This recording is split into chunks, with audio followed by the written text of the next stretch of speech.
अयोध्या का राजा दशरथ शादी होने के कई साल बाद भी बच्चों का ना होना देख बहुत दुखी होते थे। उनको उत्तराधिकारी ना होने की चिंता बहुत थी। वशिष्ठ महामुनि दशरथ राजा को ऐसे देख उनकी चिंता के कारण जानते हैं। राजा, महायज्ञ का आयोजन कीजिए, अब वो भगवान ही आपकी चिंता दूर कर देंगे। ये कहकर अगले ही दिन दशरथ राजा और वशिष्ठ मुनि मिलकर महायज्ञ का शुरुआत करते हैं। यज्ञ के दौरान एक शक्तिशाली आदमी प्रसाद लेकर उस यज्ञ की आग से बाहर आता है। इस प्रसाद को अपने 3 बीवियों में बांट दो, ये कहकर प्रसाद को दशरथ राजा के हाथ में देते हैं।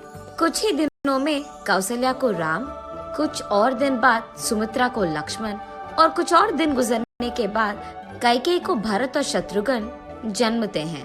कुछ ही सालों में विद्याभ्यास करने के लिए दशरथ राजा उनके बच्चों को वशिष्ठ मुनि के आश्रम भेजते हैं।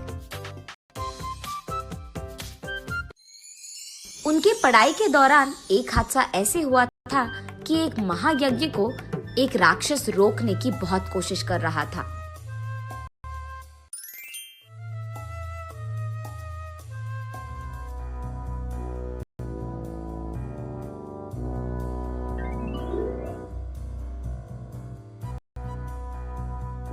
तब राम उसका ताकत और बुद्धि का इस्तेमाल करके उस राक्षस को खत्म कर देता है और यज्ञ के बीच कोई आपत्ति नहीं आने देता है।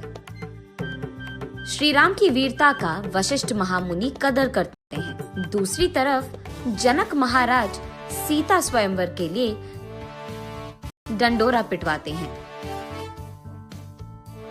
ये जानकर राम के जन्मदिन के शुभ संदर्भ पे राम लक्ष्मण दोनों को सीता स्वयंवर ले जाते हैं। अत्यंत सुंदर सीता के लिए दूर दूर से राजाएं हाजिर होते हैं।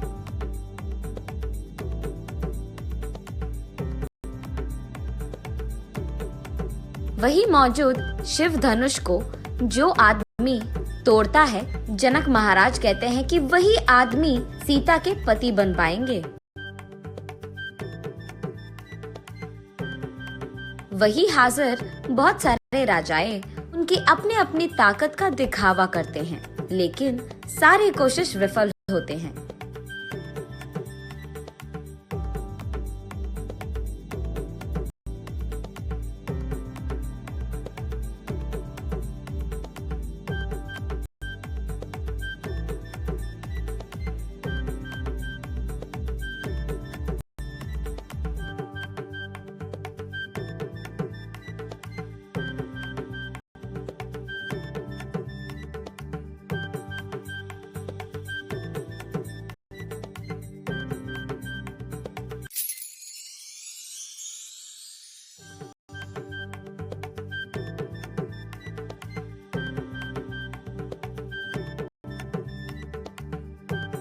तब वशिष्ठ महामुनि के आदेश के अनुसार राम उस शिव धनुष को एक बड़ी ध्वनि से तोड़ देते हैं। तब जनक महाराज सभी के आशीर्वाद से राम और सीता की शादी धूमधाम से करवाते हैं।